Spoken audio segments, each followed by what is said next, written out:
Castro. Magandang araw, Malacanang Press Corps. Ito po ang ating pahayag patungkol sa pangyayari sa Senado kagabi. Mga bandang alas 4 ng hapon kahapon, May 13, nagsagawa ng live stream si Senator Bato de la Rosa sa kanyang official Facebook account na umano'y aarestuhin siya. Sinundan ito ng mensahe ni Office of the Sergeant at Arms, Retired Police Major General Mau Aplaska, sa media na may aarestuhin sa Senado. Ilang minuto pagkatapos nito, ang mga tauhan ng OSAA ay may nakita umanong NBI agents sa property ng GSIS. Ang Senate ay umuukupa sa ilang bahagi ng GSIS property. Isang bridge ang nag-uugnay sa opisina ng GSIS at opisina ng Senado.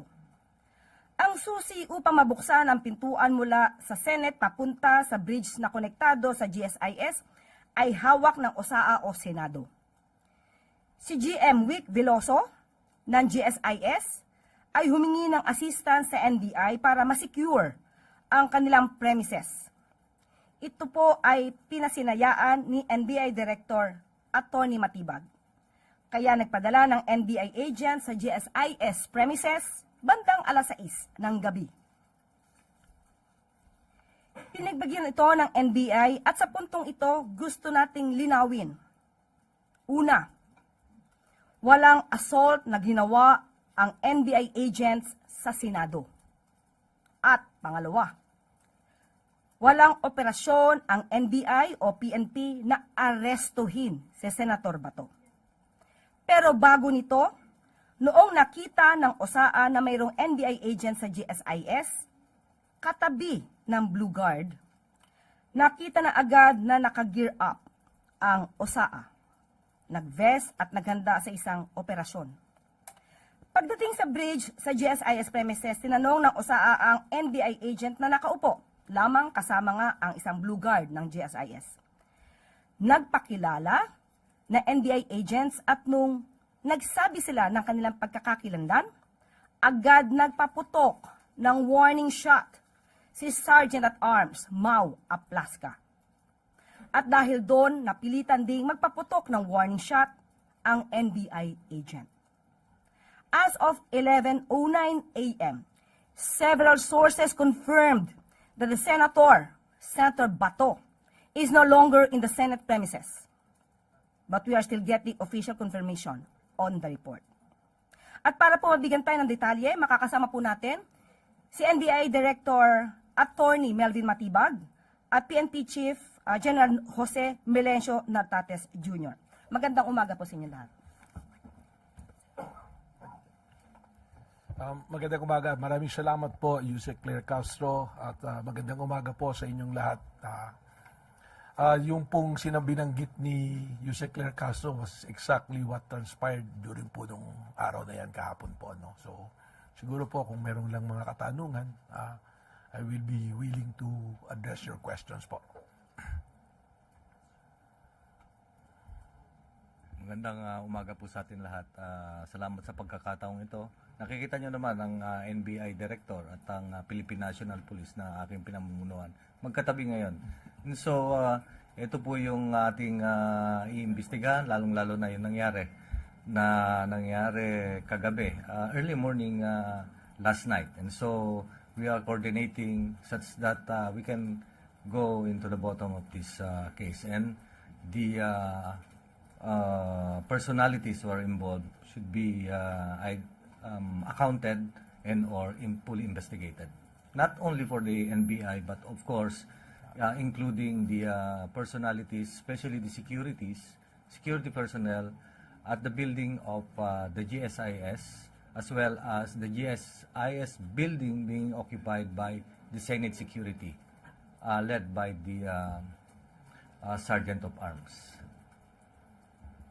Ang tanong mula kay Maricel Halili, TV5. Magandang umaga po. Sir, may we have more details about Senator Bato de la Rosa? Meron na po ba kayong nakuhang impormasyon na totoong nakalabas na siya ng Senate premises? Sino po yung kasama niya na nakalabas? Paano po siya nakaalis at nasaan po siya ngayon? Sige po ba? Well, gaya po ng sinabi ng ating pong Yusek Claire Castro, we have yet to validate kung ano po yung report. Baka maganda po sa Senate po natin itanong, sa Senado, sa Office of the SecGen, at po sa OSAA din po, dahil sila po ang makakakita talaga kung may actual po na paglabas o pag-alis po ni Senator Bato. Umaasa rin po kami sa aming mga nangarinig na balita at lumalabas po sa social media. But may we know kung ano po yung directives ni President Marcos when it comes to arresting Senator Bato? If you're referring po dun sa kahapon, wala naman, ang gaya po ng sinabi ko sa aking mga pahayag doon pa man, na wala pong instruction na arestuhin. Katunayan, kausap ko po buong araw si Secretary Bida ng DOJ kung saan po napapaloob ang National Bureau of Investigation. At ang sabi lang po, respondihan namin yung kahilingan ng GSIS, subalit hindi kami mag-a-approach kahit po nga dumaan dun si Senator Bato ay ang ano namin is to monitor sapagkat alam po ni naman nating lahat na mayroon pong kaso na ongoing ngayon sa Supreme Court at wala man pong TRO, pero from the point of view of lawyers po, gaya ng DOJ, 3 araw lang, 72 hours po yung binigay na palugit para po sumagot yung kampo ng gobyerno at yung kampo ni Senator Bato. Kaya ang tingin po natin dito ay magkakaroon kaagad ng mabilisang resolution po ang ating pong Korte Suprema na mas mabubutihin po natin na huwag muna pong kumilos ng hindi naaayon sa magiging direksyon po ng Korte. Ano po? And sir, may we know kung sino po si Mel Oragon? Totoo po bang driver siya ng NBI? And bakit po siya may hawak na baril? Allowed po ba yun sa driver if that's the case? Well, sa ngayon po, when binalidate po namin yung pong aming records ng aming pong mga ahente at mga employees, siya po ay hindi po opisyal na empleyado ng NBI. Ngunit nung aking pong nagkaroon na po ako ng sariling investigasyon, lumalabas po na siya ay parang volunteer kasama po ng mga ahente po. No? Doon po sa katanungan kung alaw humawak ng baril, yun po kasi yung nakita na naglalakad, pinahawak. Pero yung actual naman po na pangyayari, wala naman po siyang access po dun sa baril na hawak-hawak po niya. So, sir, sorry, panghuli na lang. So, kasama po siya nung mga As NBI a agents na driver po. nag-assist sa GSIS? As a driver po nung grupo po, yun po yung report sa akin ng mga NBI. But officially, he is not a member or employee po ng National Bureau of Investigation. Kasi po sa mga operation po namin, just to educate po ang ating pong publiko, lahat po, pag operations po kasi, meron po talaga mga tinatawag na force multipliers, yung mga volunteer po.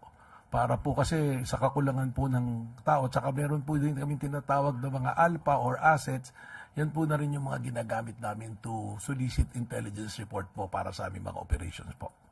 Thank you, sir. Salamat po. Sunod na tanong mula kay Katrina Domingo, ABS-CBN. Sir, ipinapavalidate lang po, yun po bang mga responde sa GSIS para i-secure or armed NBI agents? Well, yung request po kasi sa amin na sulat na aking natanggap ng alas 5:08 p.m. po kahapon mula po kay GM Vic Veloso is to secure and panatilihin po yung kapayapaan and peace and order. So pag may request pong ganun, talaga pong nakabihis naman po ng anong tawag dito, yung pong kanilang ordinary gear na ganyan, dala po talaga yung mga ganyan na arms. Ano po? Sir, bakit po may drilling involved? Can you categorically explain to the public bakit po may drilling involved? Nakita ko rin po yung video na yan at kung makikita nyo naman po, yung mga suot ng tao nagdi-drill, hindi naman po pang assault. Ang nagdi-drill po, tinatanggal po nila yung lock because the access from the Senate going to GSIS, yung susi po, ang report po sa akin ni GM Veloso is nandoon po sa Senate. Ang gusto po niya, isara po yung lugar na yon kasi nga po, labas-masok na raw po ang iba't ibang tao. Hindi na po masecure yung lugar at yung mga employees. So yung primary concerns po niya. Kaya kung makita niyo po yung video, drilling, tapos sinarangan po ng mga metal cabinet para hindi po madaanan na yung lugar po na yon. Sir, in a span of 3 days, 3 beses pong nalusutan, if that is the proper term, ni Senator Ronald De La Rosa ang NBI. First, hindi nahabol sa stairwell ng Senate. Pangalawa po, kahapon, supposedly, nagkagulo doon sa Senado and he was holed up in his office. At ngayon naman po, nakaalis sa Senate without the NBI knowing exactly kung nasan po yung senador. To what do you attribute these lapses or these discrepancies? Hindi naman po siguro lapses. Ano po, there's an operational requirement po. Number one, yun doon po sa Senado nung hindi po siya na-aresto. Naikwento ko na po yan eh. Kaya nga po ako humihiling ng buong kopya ng CCTV mula nung dumating siya sa parking kung kanino siya nakasakay na sasakyan hanggang sa pumasok. Dahil ang nakita na lang po nating video, yung takbuhan na lang yung habulan. Hindi po naipakita ron na magsiserve na ng warrant, kakausapin na po si Senator Bato, tinakel niya po yung babaeng ahente. Kaya po nagkaroon ng takbuhan. At nung nagdeklara po ang Senado na protective custody nila si Senator Bato, minabuti po namin na irespeto yung sinabi na yun ng Senado sapagkat ang respeto po natin sa co-equal branch po na executive ay nandoon. Yung pong mga issue ng legal na wala namang ganung basihan, hindi na po natin po napag-uusapan. Kaya naman, nung dumating na po sa korte, na-validate naman din po yung naging desisyon ng NBI na wag pong arestuhin si Senator Bato. Ito naman pong pangalawa, ganoon na rin po yun, karugtong na meron pong pending na kaso sa Supreme Court and the strict instruction is wag pong arestuhin. And at the same time, ang gusto po ng ating pong pamahalaan, i-maintain na yung peace and order, mataas na po masyado yung po bang pagtatalo-talo, pag-aaway-away ng iba't ibang grupo. Ito naman po, hindi pa naman po validated kung talagang nakalis na po siya sa Senado at kung saan po napunta. Ma'am, sorry, last on my end for this round. Based on the premise or the timeline na nilatag po kanina ni Undersecretary Claire Castro, how convinced is the Executive Department doon sa mga swirling rumors na the chaos in the Senate yesterday was staged, allegedly? Well, that is a part of an ongoing investigation. Ipinasok naman po lahat yan. Sa ngayon po, magkatulong po ang NBI at ang PNP, re-reviewin po natin yung mga footages kung may mga CCTV at we will use po yung atin po mga forensic capabilities para malaman po natin kung ano po talaga yung nangyari. Ano po. Sunod na tanong mula kay Ivan Mayrina, GMA I address the question to the Chief PNP and the NBI Director. Sir, may we get a categorical answer related to sa tanong ni Katrina? Would you say that the incident at the Senate last night was staged for whatever reason? Kaya po nung sinabi ko, Sir Ivan, yan po ay bahagi pa ng ating ongoing investigation. Ang mapari lang po namin mailahad sa inyo, yung pong inilahad din ni Yusek Claire Castro na factual kung paano po nangyari. We'd rather not draw conclusion po sa isang ongoing investigation, but rest assured po that we have final result of the investigation ay papaalam po natin to sa publiko. Tama po yun. On the part of the Philippine National Police, katulad nung sinabi ko kanina, papasalamat ako, nandito ang ating Director NBI in as much as the Philippine National Police, siya po ang maglilid ng investigation dito. And of course, we need to account kung sino ang may armas or sino ang security forces na nandun. Of course, meron tayong GSIS building, security, and nandyan na rin ang NBI na were requested to beef up the security at that building. As well as we have the GSIS building being occupied by the Senate. So, tinitignan natin yon. The security meron po tayong security, meron tayong PSPG to beef up the security ng OSAA. Actually, nagdagdag pa nga ng 10. Plus, security coming from the PSPG. These are for VIPs, especially our senators. And security na uniform coming from the armed forces, particularly the Philippine Marines. So, one by one, we are accounting them and accounting as well as the usual interview investigation. Nanguna na of course ang ating OSA and of course ang ating NBI nandito, and they will fully cooperate, especially in the usual investigation. And as of now, of course, there are about 20 personalities na nakita na. And it will be, these statements will be, i-compare po natin sa mga ebidensya like for example physical evidence, empty shells, lalo na yung ating CCTV footages. Sir, yung chief ng OSAA, si Mr. Mau Aplaska, is he under investigation? Or at least have you heard his version kung bakit ho siya agad nagpaputok base doon sa narration ng events? Yes, sir. The case is now being investigated by the Pasay Police Station and in coordination or with the CIDG. And the result is ibibigay namin as soon as na matapos po. Sir, panghuli na lamang po. Lagi ho nababanggit na si Mr. Mau Aplaska, former police general as well, ay mista ni Senator Bato. Bilang isang PM mayor din po. Tapos hindi maiwasang mamalisyahan, ika nga, na ngayon po nare-report that Senator Bato is already out of the Senate premises. Meron ho kayang relasyon, may kaugnayan ito, yung, the relationship of PM mayors and helping each other out? Well, on my part, I'm a graduate of Philippine Military Academy. Pagdating sa organization yun, of course, doon ako natuto. But, isa sa mga natutunan natin is, of course, isa lang like investigator. Let no person deter you from the truth. And to ensure that justice is done. Sir, last We na lang will po. ensure that. Last na lang po kay Director Matibag. Sir, kahapon sa kagabi sa pahayag ng Pangulo, ang sabi niya, tinawagan niya agad kayo, tinanong niya, may NBI ba doon? Sinabi niyo po wala. Pero nabanggit niyo po ba sa kanya na nagpadala kayo ng tao sa GSIS? Well, malinaw po yun. I think the President is referring to the Senate grounds kasi ang pumasok naman pong ulat talaga, nagbarilan sa Senado. Hindi po ba narinig naman po niyo yun? Tapos sabi ko, nung tinanong ako, Wasn't categorically... that an important bit of information, sir, that the Yes. President would have... Opo, I'm going there po, Sir Ivan, I'm just laying down the premises. Pasensya na po kayo, po. Ang sinabi ko nga, I'm sure na wala po tayong tao sa Senate premises, sa Senate building po. Pero nag-request po si GM Vic Biloso na magpadala po ng NBI. So, yun po yung nangyari. Meron po tayong mga NBI doon po sa GSIS. Yun po yung sinabi ko. At yung sinabi ko pa nga, yung pong ibang NBI natin ay nasa labas po lang. At wala pong mga dalang armas. Kasi yun po yung mga intel personnel po namin. Salamat po. Sunod na tanong mula kay Hannah Sancho, DZAR. Good morning, sir. Para po kay Attorney Matibag. Sir, sinabi po ni Senator Amy, according daw po sa NBI agents na nakausap nila, na inutusan daw po sila ni President Bongbong Marcos directly at personally to arrest Senator Bato at all costs.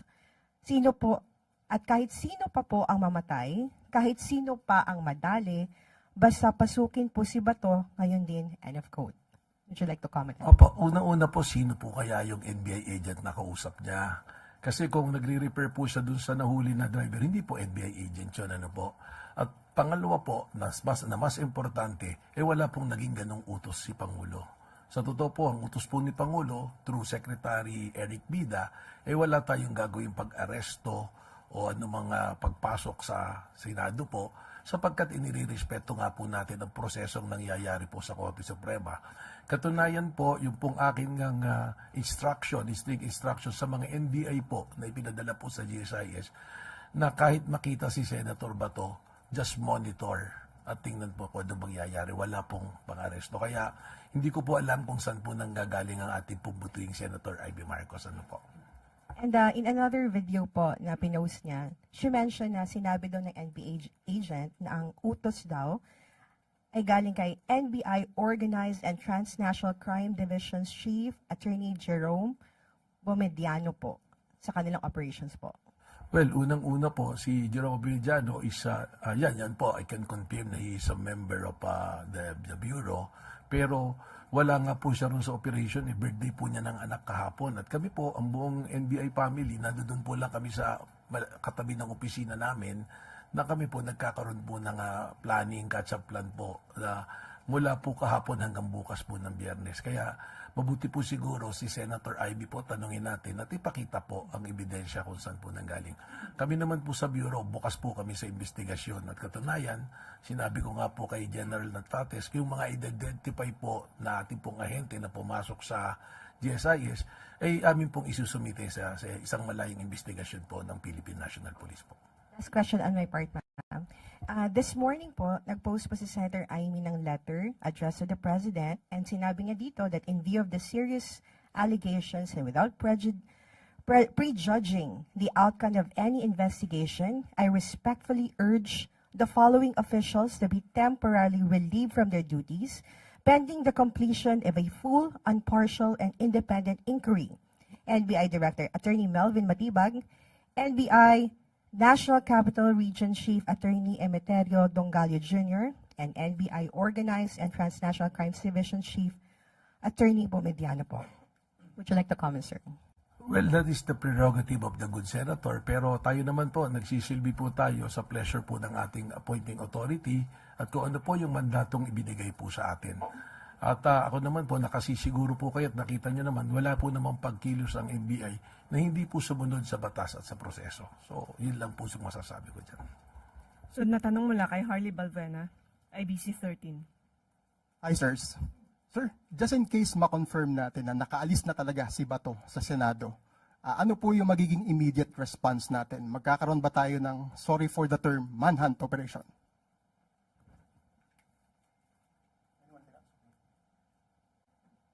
Siguro po, ang iintayin muna natin kung ano talaga yung nangyari doon, kung nakaalis na po talaga si Senator Bato. Pero just the same, there will be an interagency collaboration with the PNP, NBI, the law enforcement agencies, ang DOJ po, ang PCTC, at syempre po always in coordination with the Office of the President bago po tayo makapagbigay ng talagang pahayag na sigurado pong gagawin. UPNP Chief Natates. Sir, can the Philippine National Police under your leadership ensure that no special treatment will be given to Senator Ronald Bato del Rosa, who is a former PNP chief? Wala po tayong special treatment yan. We implement the law without fear or favor. And the Philippine National Police ay, of course, for any eventuality, arrest or whatsoever, we are always preparing ourselves para ma-improve ang ating operation and back up by strong collaboration with the concerned agencies, especially the Department of Justice in cases of warrant of arrest. And of course, in different law enforcement agencies. Okay, sunod na tanong mula kay Ivy Reyes, Bilyonaryo. Hi, good morning po, PNP Chief. From your professional experience and capacity as PNP Chief, how would you assess the direction of the gunshots? Kasi po yung direction ay medyo mataas, tapos sa glass door and it's just one location, sir. Okay. Mahirap mag-speculate, but of course, let's just wait for the result of the investigation. Lalong-lalo na we are accounting more than hundreds of testimonies of witnesses, whether witnesses and or yung hindi involved doon na nakakita. And different physical evidence na nandun. And actually, hindi ko pa nakita yung kanilang yung ginawa ng SOCO. Meron silang reconstruction doon. Okay, so we'll update the media and the public about the result of this investigation. Director Matibag, may we know why the last-minute request of GSIS? Kasi 5 p.m. po nag-request, 6 p.m. po kayo dumating. What's the urgency po? Mamaybi, no? It's a good question. Actually, nung Monday pa lang po, meron na po kaming presence doon, verbal communication po sa kanya. Tapos early on, verbal communication. But mas maganda, nagpadala na rin po siya ng sulat for our record purposes kasi nasa labas po ako ng opisina noon para po dumaan doon sa proper channeling po bago po makarating sa akin. Sunod na tanong mula kay Tuesday New, DCWB. Good afternoon, sirs. General Natates, sir. How soon po na mailalabas at least yung initial result of investigation para maisubmit din nyo kay Presidente at malaman niya yung chronology of events. Yun po kasi yung mahalaga dito sa nangyaring ito dahil sa lumalabas na iba't ibang mga narratives. So, binigyan po ba kayo ng deadline ni Presidente para at least makakuha niya yung initial report? Okay. Sinabi ng ating Presidente, of course, pagka nag-iimbestiga ang isang law enforcement agency, and especially in solution of a case, and in this case, an incident na nagkaroon ng exchange of gunfire or nakarinig ng gunfire, kasi hindi natin masabi pa if there is an exchange of gunfire, because pag sinabi mong exchange of gunfire ay nagkatutukan and or the bullets are geared towards you. So, yun ang tinitignan natin sa katulad ng sinabi ng ating kapatid dito na kung ang appreciation is staged ba or nagkaputukan na magkasakitan. So we are doing that, and I'm enforcing all the necessary resources to speed up and resolve this incident. Thank you, sir. To Director Matibag. Sir, sabi nyo kanina, we have yet to verify kung nakaalis na nga ba talaga si Senator Bato sa premise ng Senado. With the presence of technology po ngayon, ini-expect po ng taong bayan na mabilis nyong mabe-verify yan. Pwede namang makipag-coordinate ka agad sa NAIA kasi may mga information din na sinasabi, possibly baka makalabas ng bansa. So, how soon po natin na ma-verify itong information na ito? Well, today, unang-una natin tatanungin siyempre yung mga nandoon sa Senado. That's why I'm directing that the question should be addressed to probably the Secretary General of the Senate or the Sergeant of Arms of Senate. Kasi sabi mo nga yung technology, hindi po ba? So definitely there are CCTV footages na pwedeng makita po kung kumaalis po siya ron. Yun naman pong tanong tungkol sa MIA po, sa airport kung may mga dumaan doon, we will also follow that lead. So titingnan din po natin lahat yan. Ano po? And ito po ba ay malalaman sa loob ng araw na ito din? Palagay ko naman po. Kasi kung pagtatanong pa lang po dun sa Senado, baka hindi na po natin kailanganin yung mga technology. We just have to ask the Secretary General. Siguro po, kaya ko po binabanggit to, if you recall, sinabi po ng mga senador that Senator Bato is under their protective custody, di po ba? At yun po yung naging consideration ng NBI kung bakit hindi po namin ituloy yung paghuli. Meaning, nung sinabi mo pong under protective custody, meron po akong sinabing statement noon na sana pagkakailanganing iharap si Senator Bato sa isang mang korte o kung saan mang ahensya na kailangan siyang humarap, ang Senado po ang may karapatan. No? Ibig sabihin sila yung may responsibilidad po na iharap po si Senator Bato. Thank you po. Sunod na tanong mula kay Christian Yusores, DZMM. Good morning, sirs. Were you able to attend po yung meeting with the President this morning? Sir Melvin and Sir Tartates. Opo, meron po kami pagpupulong. Nagkaroon po ng pag-uulat sa nangyari po kahapon. And ano po yung mga may naging bilin po ba ang Presidente or instructions moving forward after the incident last night? Meron po, siguraduhin ng investigasyon ay makatotohanan at parehas at lumabas kung sino talaga ang mga may pagkukulang at kung ano talaga ang may mga pananagutan at siguraduhin tawagin at pananagutin yung mga tao may dapat panagutan sa pangyayari pong ito. And then, one last na lang po. Dahil vine-verify pa natin kung talagang nakalabas na ng Senate si Senator Bato, just in case po na talagang na-verify natin na he's already out of the Senate premises, haharangin po ba ng authorities natin si Senator Bato just in case lalabas siya ng bansa or nasa mga exit point siya ng bansa? Pagkatapos po siguro nitong pagpupulong namin na to, we will call for an interagency coordination kasama po ang DOJ para po mas malinaw po na direksyon.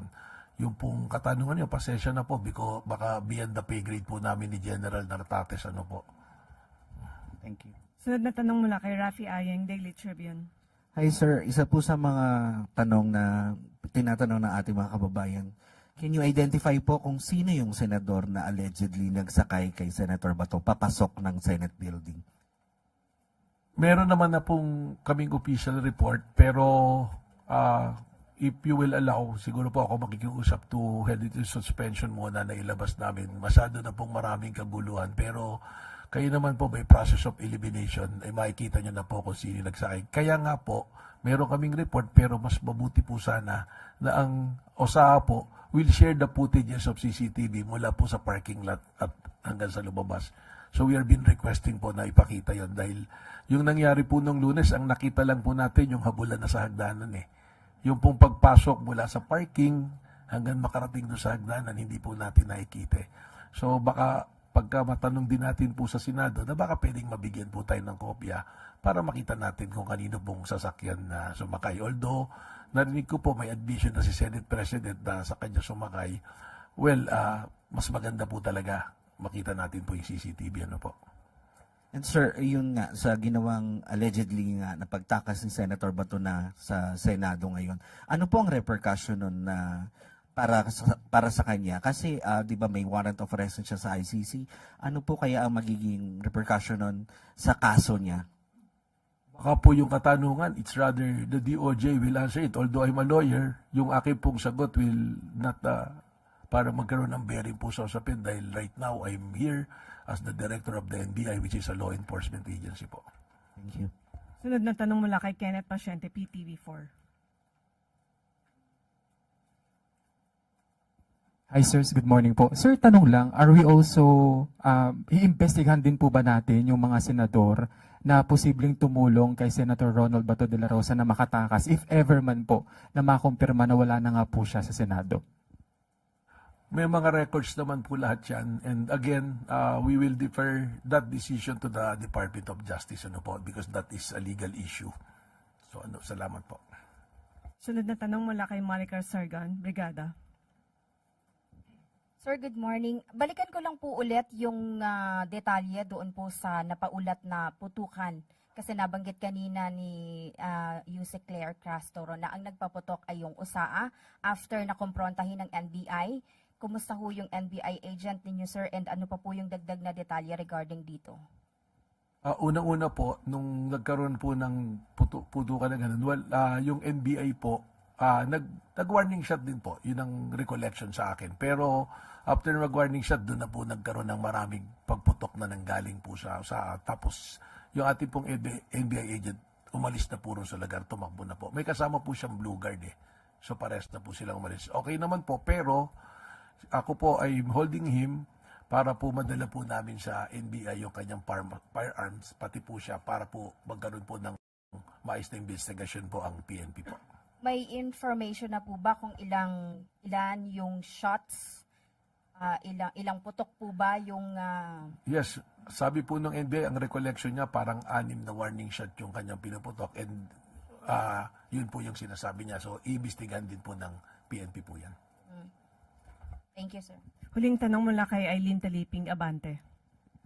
Sir, good afternoon po. Kung sakaling napatunayan na nakalabas na si Senator Bato sa Senado, may pananagutan ba ang mga senador, lalo na yung nag-commit ng protective custody sa kanya? Again, yan po ipoproseso po ng ating pong Department of Justice. They're the primary department to lead this. Pero ang sinasabi ko lang po, from my point of view, nung amin pong iniatras yung paghuli ng NBI, hindi po ibig sabihin ay hindi na namin na-arrestuin. Pero ang ibig sabihin po nun, nirirespeto namin po yung sinabi ng Senado na under protective custody. As a lawyer, I will speak na pag sinabing under protective custody mo, ibig sabihin, ikaw ang responsable na ilabas yung tao pag hiningi po sa'yo. Yan po yung mga nasa rules of court naman po yan. Ano po? Kaya nga sir, cargo mo pero nakawala sa'yo. So anong magiging repercussion yan kung sakali? Well, kung meron po mga pagtatanong, paglilitis, then evidence pa rin po eh. Magkakaroon pa rin po ng evidence. Medyo mahaba pa pong usapin pa rin po yun. Ang nasasabi ko lang po ngayon, kung ano po yung nangyari na, yun po yung pwede nating masabi po. Thank you. Salamat Malacanang Press Corps. Balik sa iyo, Yusek Claire. Magkakaroon lamang po tayo ng karagdagang katanungan. Kanina po ay nabanggit at natanong sa inyo kung ilang putok at nabanggit niyo po ay mula sa NBI agent. So after that, na nagkaroon din ng warning shot, nag-start ang USAA ng warning shot. At after that, nag-warning shot din ng NBI agent. At pagkatapos nun sabi niyo, marami ng putok ang nangyari. Kanino galing yung putok after ng warning shot ng NBI agent? Sa ulat po sa akin ng aming ahente ay nanggaling po lahat sa miyembro po ng USAA po. Marami po sila eh. Mga ilang putok po yung naitala sa kanilang pagkakaalala? Basta marami po. Hindi, mahirap po kasi sunod-sunod na po na putok yung nangyari based on the report po na binigay po sa akin. General Natates, meron po kayong info? Sa tingin ko po, not less than 30. But of course, we are investigating Not less than 30? 30, sir? not less than 30. Because it will be quantified dun sa CCTVs as well as empty shells that are recovered during the SOCO operation, as well as yung mga naalis pa. Why? Because doon sa CCTV, makikita naman natin doon may nagpulot ba ng basyo. Hindi natin ma-account. So we are fully accounting it. Sir, yung tinatanong kanina ni Ivy, yung putok ba ay galing sa, tama ba, yung direction? Oo. Galing ba from the Senate o galing from the GSIS premises? Okay. The barrier na nandun is pintuan, but close na yon. Yun yung kaninang nagsasabi ng drilling. Kaya dun sa pinto na yon is naglagay ng bolt. So that is a fact. And then hinarangan ng mga steel cabinets para hindi makapasok doon sa premises ng GSIS coming from the Senate and vice versa. And the other one is yung salamin. Beside that is an exit door going to the bridge, going to a canteen in GSIS. And of course, kakausapin natin ng GSIS and Senate.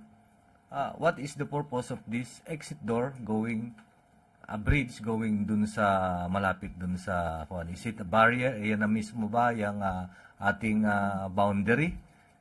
Kailangan mag-usap sila or kailangan imbestigahan sila kung nag-uusap ba sila. Is there an evacuation plan? Is there fire evacuation plan? And the purpose of this door at saka bridgeway. And beside that is the window. The window is hold with bullets. Okay, so hindi ko maano yung but initial appreciation of that is the bullets came from inside. Inside a Senate? Inside the Senate. Okay, thank you very much. Attorney Matibag, sabi niyo po, kinausap po kayo no May 11 regarding protective custody.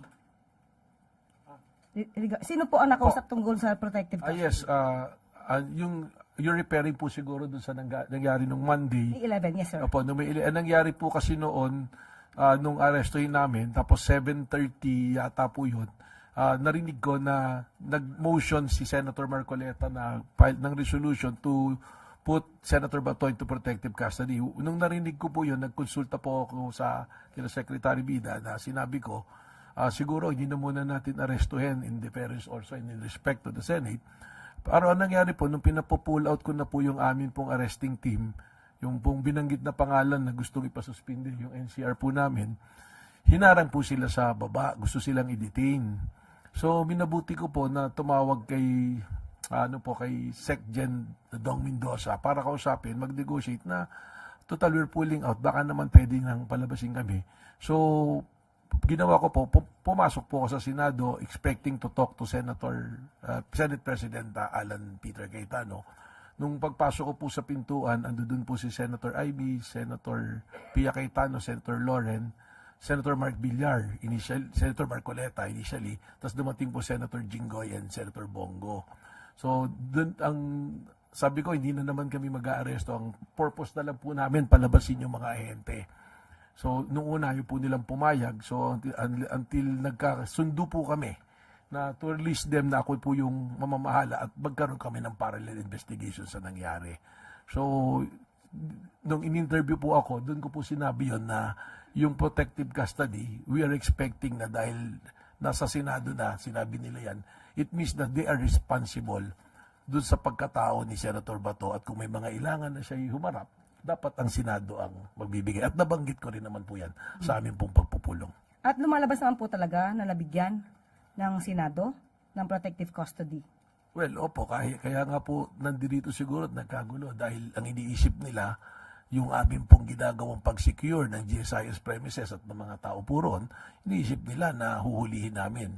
Dahil gaya po ng sinasabi nyo, maaga pa lang, parang nung nalaman po nila na walang TRO na in-issue yung Supreme Court, ang naging thinking is huhulihin po si Senator Bato. So sa inyong pagkakaalam, since may protective custody, sabi nyo ang Senado ang may responsibilidad para sa location, if ever, ni Senator Bato. Yes, nabanggit ko po yan doon sa pagpupulong namin privado. At the same time, publicly, sinabi rin po natin yan.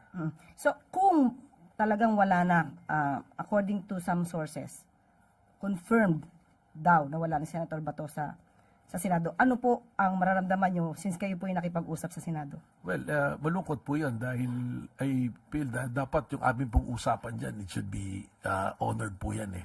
Dahil ako naman po naniniwala na ang ating mga senador, mga kagalang-galang po nating senador, eh sila po humingi ng ganon at ang pagkakalam naman natin, puproteksyonan nila hindi lamang po si Senator Bato, kundi yung pong ating mismo mga batas at konstitusyon na umiiral. Katulad ng binanggit po ni Ivan, kung merong pagtingin yung ibang mga kababayan natin na mukhang stage ang commotion na ginawa para palabasin si Senator Bato, meron po ba kayong ganong naulinigan? Well, I will be very honest, you say clear, no? That's the sentiment of our NBI agents kasi nandoon kami, of course, hindi na rin lang para sa seguridad ng GSIS, kundi yung amin na rin mandato na siguraduhin na isang tao na may mandato de aresto ay malaman namin kung saan pupunta. Lalong-lalo na, nakita naman natin, 6 na buwan din nagtago mula nung nabalitang may waran. So, isa na po sa aming tinitingnan yon. Kaya naman po, doon sa ibang mga katanungan, doon, ang sinasabi ko lang, we will always defer to the judgment of the Department of Justice dahil sila po yung primerong ahensya na namumuno po rito. Maraming salamat sa ating NBI Director Attorney Melvin Matibay and of course PNP Chief General Jose Melencio Natat. Ay, Matibay kasi. Okay. Nagsasabi po ng matibay, kilala ko po yan, Mama. Ano po ba? Ulitin po natin. Take 2. Okay. Maraming salamat kay NBI Director Attorney Melvin Matibag at PNP Chief General Jose Melencio Nartates Jr. At tandaan po natin, ang bagong Pilipino ay para sa katotohanan at hindi para sa pagko-cover up. At dito po nagtatapos ang ating press briefing. Magandang araw para sa bagong Pilipinas.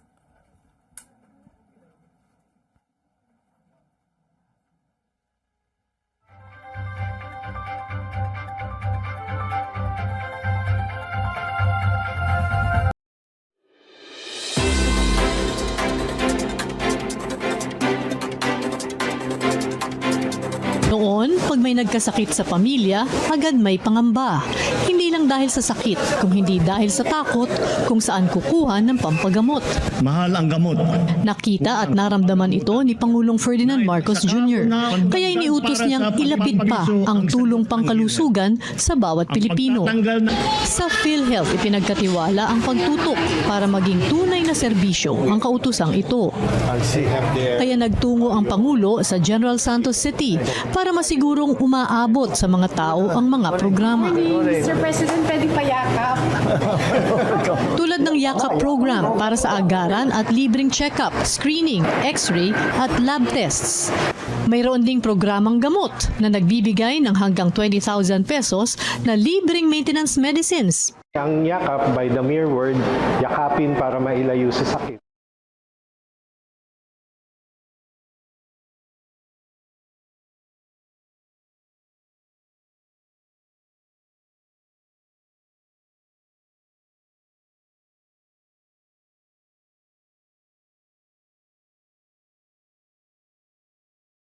Kami ang boses ng masa, hindi natatakot. Katotohanan lang, di kami nalulunod. Walang bahid ng sismis, lahat ay totoo. Kahit sino ka pa, pag mali ka babanatan ka. Walang pinipili kulay, wala kaming kinikilingan. Basta para sa bayan, kami lalaban.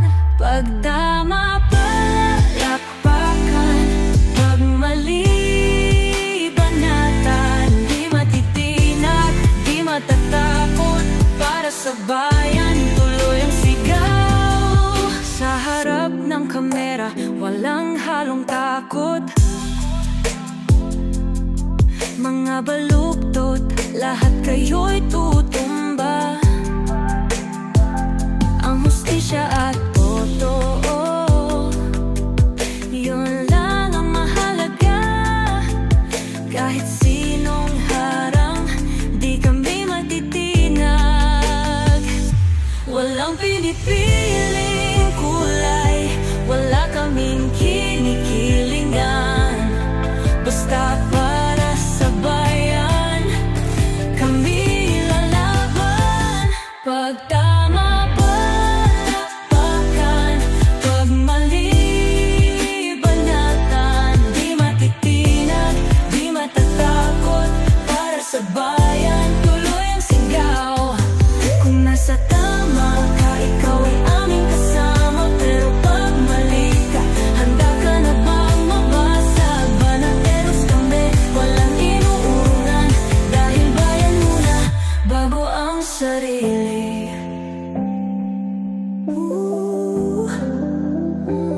Bago ang sarili.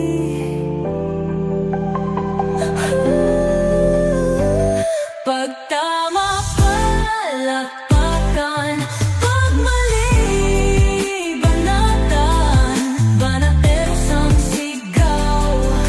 Katotohanan ang laban.